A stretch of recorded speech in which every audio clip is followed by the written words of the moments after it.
Hey everybody, Jochen here, and today I am bringing you 3 days worth of E3 Electronic Entertainment Expo content and going to try and cram it down into 5 to 10 minutes.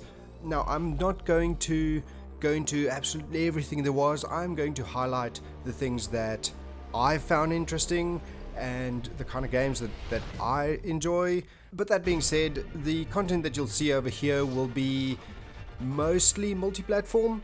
There is one or two console exclusive, or be it either Xbox or PlayStation, but generally it is just everything that happened in E3 that caught my eye and the kind of games that are coming out, which is really exciting. So let's get to it. And remember that all of the content, I've got some YouTube video links down below and I've got some website links down below. So anything you see in here, please go and have a look at the official launch material as well. There is some excellent content in there. But right off the bat, let me start with the most exciting thing that I can see is the Xbox One X, which has previously been known as the Xbox Scorpio. Currently proclaimed to be the strongest or the most powerful gaming console in the world, and is running 12 gigabytes of RAM, 1 terabyte hard drive, 6 teraflops of GPU for the ultimate 4K gaming experience. I like it because it's freaking stylish, and well, I'm a tech hoard, so love it, absolutely love it. Now, one of the most exciting games for me is Ori and the Will of the Wisps. Blah. Ori and the Will of the Ori and the Will of the Wisps. There we go. Now this is from Moon Studios, and Moon Studios made Ori and the Blind Forest, which was an absolute amazing platformer. It is one of the best platformers I've ever played in my entire life, and if you haven't yet get it, it is widely available. But now they brought out the number 2, and it is going to be a feast for the eyes, for the mechanics, and as well for the storyline. They immerse you tremendously into their world, which is absolutely gorgeous. So keep an eye on that one. Next, we've got Anthem. It's a new world action RPG, and it's kind of in the line of Destiny, although I don't really want to put it in that bracket. But it looks promising. I definitely keep my eye on this one. And yeah, it's something that you can just play with your friends, play out there, and the mechanics look good, the graphics look good. So if you like that kind of gameplay, check this out. Now here's one that I'm not entirely sure of. I like what I saw. I'm just not entirely sure I'd play it all the time. But it's Metro Exodus. It looks fantastic. It's a exploration and scavenging in a what seems to be a post-nuclear wilderness. It looks like a survival horror first-person shooter. Now, everybody always raved about the Metro games. I have never played one of them, but they always look good. I just never gotten around to it. So, if you do like the Metro series, go down, check out the link, see if it's for you. It looks really good, and I might actually try this. Next up, Sea of Thieves. When Sea of Thieves first came out, I wasn't entirely sold on it. It's a little bit cartoonish, PvP on a kind of like a, you get your friends together and you get on a pirate ship and you kind of explore the world. But after the gameplay trailer from E3, I'd actually give it a try. It looks like something fun, something witty, and just pleasant gameplay, which has got both exploration as well as PvP, as well as adventuring and pirate ships and tactics and stuff like that. So just a nice all-round exploration game, I reckon.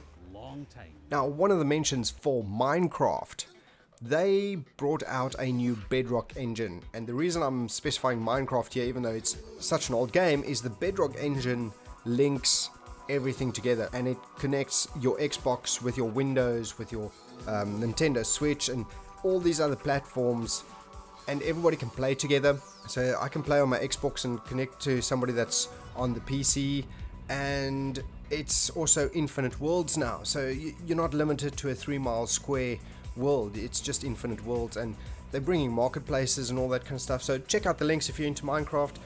Definitely got a whole lot of stuff interesting for you coming this way. Now, one of my favorites, oh man, Need for Speed Payback. This looks like a really interesting Need for Speed again.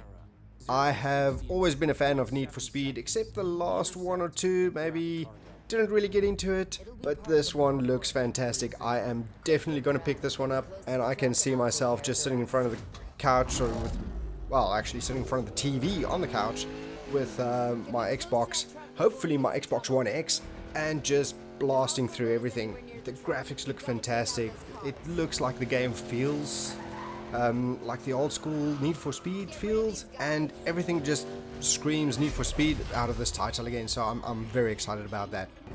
Then we've got Wolfenstein 2, the new Colossus. Now Wolfenstein, the New Order, when it came out, kind of came out under the radar, even though it was a highly anticipated title. It's a little bit confusing, but when I played the New Order, I was pleasantly surprised at what they have done with Wolfenstein.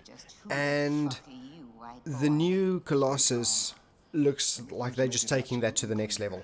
It looks like a very, very deep storyline, done well, same kind of mechanics and everything, so if you enjoyed Wolfenstein, keep your eye on this one.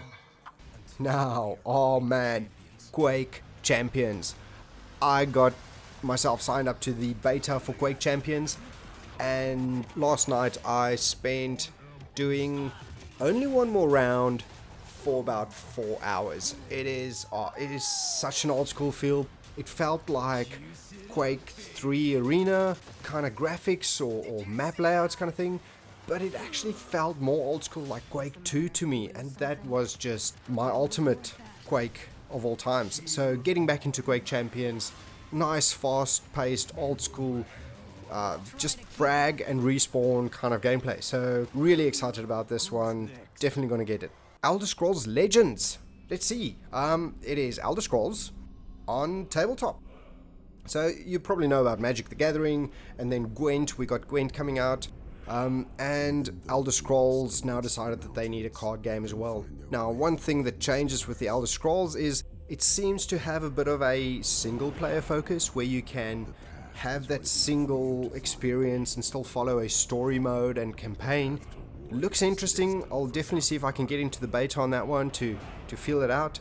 If you do like the Elder Scrolls, if you do enjoy the world of Tamriel and stuff, then keep an eye on the Elder Scrolls Legends. Okay, now we've got God of War. Now, really enjoyed the first God of War. Somewhat enjoyed the second God of War. Sold my PlayStation before I could play God of War 3. So, God of War, this one, which is probably the fourth one, I don't know, it just says God of War. It looks good. It looks like there's a little bit more storyline to it. I do enjoy some of the combat mechanics. God of War has always been one of those pretty brawlers and over-the-top brawlers, and plus it's mythical kind of stuff. So, I did enjoy God of War when I had a PlayStation, so if you've got a PlayStation, check it out. And keeping with the PlayStation, let's just jump straight into Spider-Man, because that's what he does. He jumps all over the place and gets the baddies and swings around town. So, never played as Spider-Man. Looks pretty cool. If I had a PlayStation, I probably would try it out. So, there you go. By the way, I couldn't find a website for this one for some reason, but at least there's the YouTube link down below. Now, this one, oh man, Skull and Bones. This is from Ubisoft, and it is pirates. I mean, seriously, it is pirates. They kind of took the best pirate elements out of Assassin's Creed 4 Black Flag, which I absolutely loved, by the way. More the pirate section than Black Flag, but still. So they took all those mechanics and they just ran with it and made it better and better, and they resulted with a fully pirate campaign game, which is Skull and Bones. Check out the video, it looks fantastic, and I will definitely be getting this one. Okay, so we've already hit the 10-minute mark, so I'm going to try and just consolidate the rest of the games quickly. I've got ESO Morrowind, which everybody probably knows by now that I really enjoy, because just have a look at my YouTube channel and see all my content on it. And they're bringing out 2 new DLC packs for Morrowind as well, which I'll definitely be getting.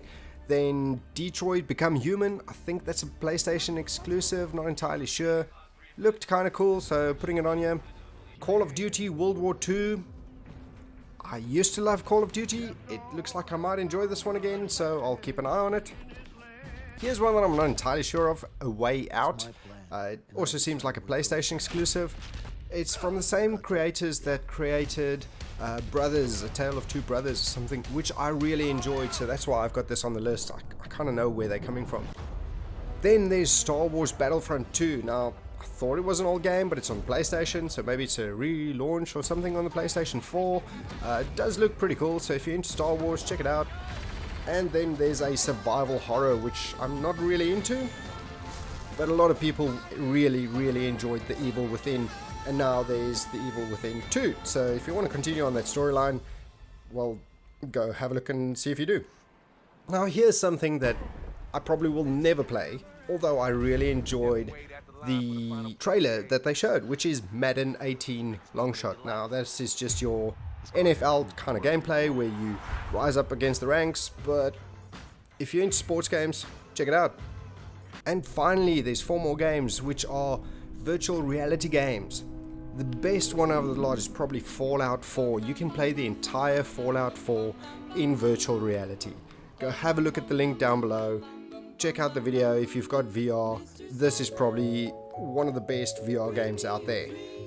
Unless you're thinking about Skyrim VR, which is available on the Sony PlayStation 4 as well. Now, apart from those 2 fully fledged games, 2 little minor ones as well. The one is Doom VFR, and I'm pretty sure we all know what the F stands for. And that's not a fully fleshed out game, although it does look interesting and brings a little bit of a higher quality to your standard VR games up until now. And the other one looks kind of cute. It's called Moss, and you're a little mouse running around and doing things. Not entirely sure what the goal is, but it looks pretty cool. And that's it for my game highlights, people. But if you are interested in seeing where Xbox is headed in the future, have a look at this video from Phil Spencer, the interview that Phil Spencer had with GameSpot. It's about 30 minutes, and he's giving a lot of information about how he sees the company and where he sees the company go to. I thoroughly enjoyed this to see his perspective on things. Very insightful.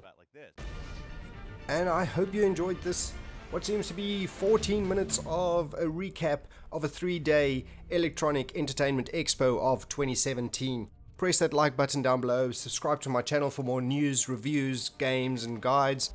Drop a comment below, tell me which games you're really excited about, and follow me on Twitter, Facebook and Google+. Thank you for watching. Yoken out.